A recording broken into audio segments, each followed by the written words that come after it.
Several years ago when I was working on my doctoral degree, I took several classes in conflict resolution. In each of those classes, the professor would go around the room and he would ask each of us our occupation.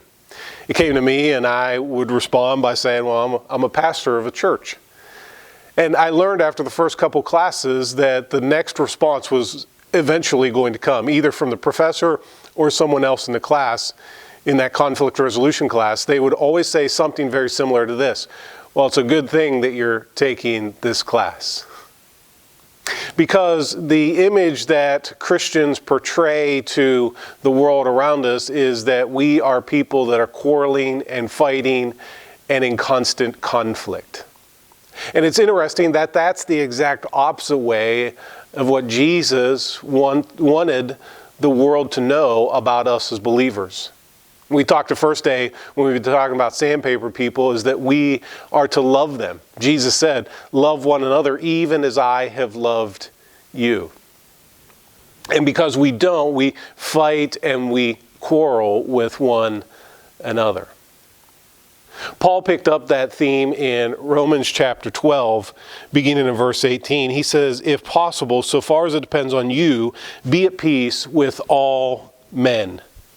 Never take your own revenge, beloved.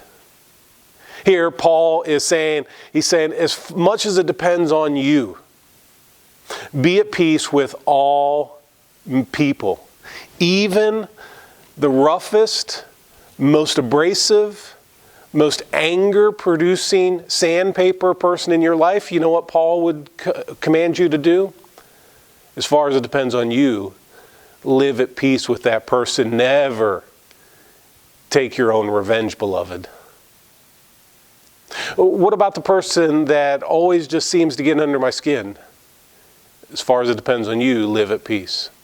What about the person who always just knows the exact right thing to say to needle me? Be at peace with all people. What about the person who intentionally goes out of their way to make me angry?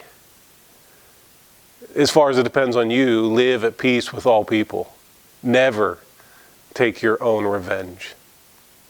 Because this is what I have learned, is that sometimes in our battle to be right, we can write ourselves right out of the relationship.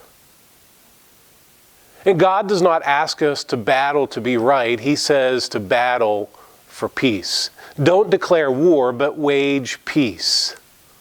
You don't have to be right. But what he does say is that we, in our love for one another, in our care for one another, that as much as it depends on you and I to live at peace with all people, to never take our own revenge. You see, sandpaper people, the most abrasive, the roughest, the most anger-producing sandpaper person in your life comes with an agenda. Their agenda is to create emotional and relational upheaval. Their agenda is to make you angry. They fight to be right. A sandpaper person will always fight to be right and produce anger in your life. But imagine this, if there were two conflicting parties in war, and one party makes the determination to lay down their weapons, is there a war? I want to encourage you today, as you think about that sandpaper person in your life, as you think about being loving and caring, think about how the relationship might be transformed if you gave up your right to be right. And as much as it depended on you, you sought to live at peace with that person.